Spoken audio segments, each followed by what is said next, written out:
Hi, it's Don Ivy from Bedminster, PA.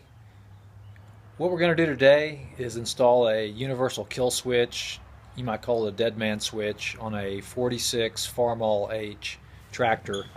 As you probably know, these tractors have very few safety devices just due to their age.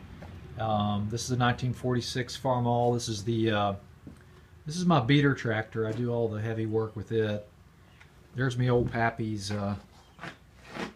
nice Farmall H over there, and I'm trying to baby it just a little bit, get it shined up some more. But this switch took me all of about 5 minutes to put in.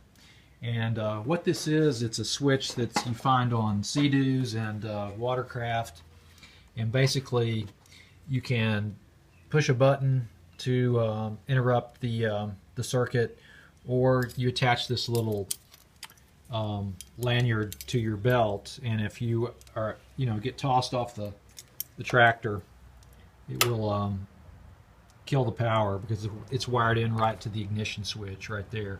So basically, I just took the wire coming from I believe it's the coil wire that goes to the ignition switch, and I just wired the switch right in there back into the ignition switch, the on-off switch, and I'll show you how it works here.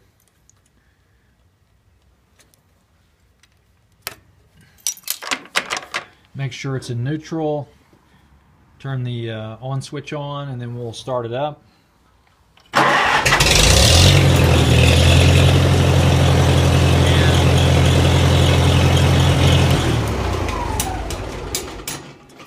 So you can see if you get tossed off the back of the tractor, the tractor will stop.